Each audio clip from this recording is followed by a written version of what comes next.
মোৰ নামটো মিলিন্দ্ৰ ব্ৰহ্ম মোৰ নাম কাছু আলী আৰু আমাৰ যিটো যত্ন সমষ্টি আজি সৌভাগ্য আমাৰ ইয়াত এটা লাইব্ৰেৰী কৰিছে লাইব্ৰেৰী পোৱাৰ কাৰণে আমাৰ বহুত উপকৃত হ'ম জ্ঞানৰ যিটো ভঁৰাল ইয়াত সকলোৱে আমি জ্ঞান আহৰণ কৰিব পাৰি সেইটো প্ৰতি ভাল তাৰপিছত আপোনাৰ যিহেতুকে এই যে বটপাৰ প্ৰথমতে যিজনে উন্মোচন কৰিলে প্ৰয়াত উপেন্দ্ৰনাথ ব্ৰহ্ম আপোনাৰ স্বৰ্গীয় হোৱা 25 বছৰ আহি গ'ল ইমান সুদীৰ্ঘ বছৰৰ পিছত তেখেতৰ ইয়াৰ যে উন্মোচন হ'ল ইমান দীৰ্ঘকালৰ পিছত আজি এই প্ৰমোদ ছাৰ ডাঙৰীয়া চিফ ছাৰে আহি আমাৰ এই অঞ্চলবিলাক আৰু বিভিন্ন জাতি জনগোষ্ঠী সবাৰে লগত মিলি তেওঁলোকে কাজ কৰি আছে এই যিটো নেকি আপোনাৰ উন্মোচিত বস্তু এইটো আপোনাৰ চিৰস্মৰণীয় হৈ থাকিব আমাৰ জাতিৰ কাৰণে এটা নিদৰ্শন হৈ থাকিব লগতে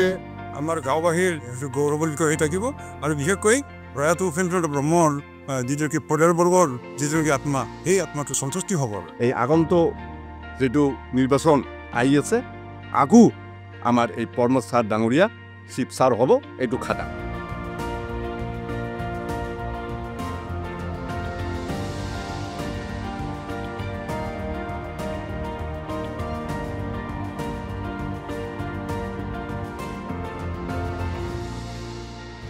শান্তি প্ৰগতি আৰু সম উন্নয়নৰ স্বাৰ্থত BTR আকৌ এবাৰ